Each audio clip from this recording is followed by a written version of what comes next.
Isn't this a school day?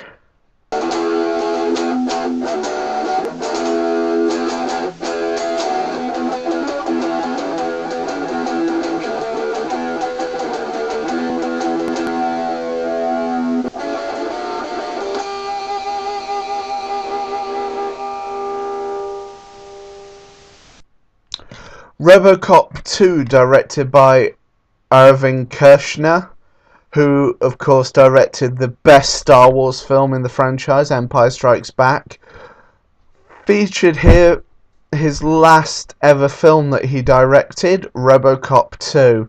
And this movie really is a mixed bag if ever there was one. It has some good moments, then it has some really corny, cheesy moments, and it also has some bad. First, I'll talk about the good. As RoboCop continues to serve with the Detroit Police Department, he's slowly coming to grips with the loss of his former life as Alex Murphy, and is overwhelmed by his struggling emotions. And although he attempts to reach out to his family, he eventually realizes he can never return to them. When he finally sees his wife, he tells her that the face was placed to honour Alex Murphy rather than it is the guy himself. It's in 2030, OCP have plans to have Detroit default on its massive debt so that OCP can foreclosure the entire city, take over its government, and replace all the old neighbourhoods with their utopia of Delta City, which is of course a new community development, which it was already set for plans for in the first movie. But with the RoboCop program now set in motion, OCP forces a police strike by terminating their pension plan and cutting salaries. As RoboCop is legally the property of OCP, he cannot strike due to his secret fourth command, which is to always be in OCP's interest and continue his duties with the assistance of his faithful partner Anne Lewis. But unfortunately, this is kind of where the movie starts to unravel itself, because you have some really corny, bad dialogue in this.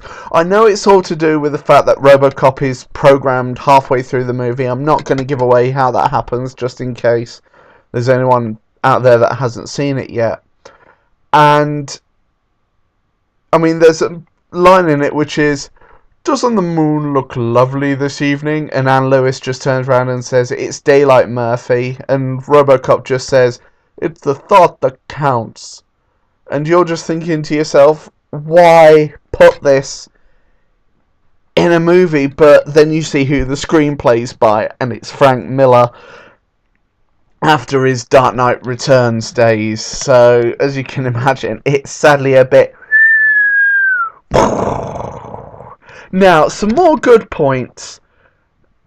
You know, they also deal with this highly addictive narcotic known as nuke, which is obviously a very powerful drug that people are using on the streets because of OCP's ways of trying to get Delta City into production.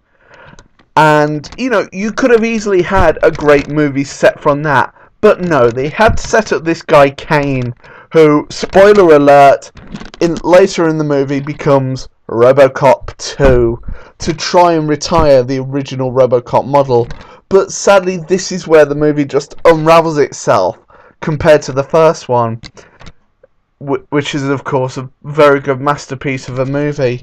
So while this does fall short, it still has a few good moments in it to enjoy.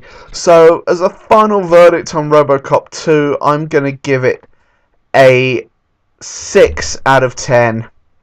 And be sure to comment below and tell me what your thoughts on RoboCop 2 is.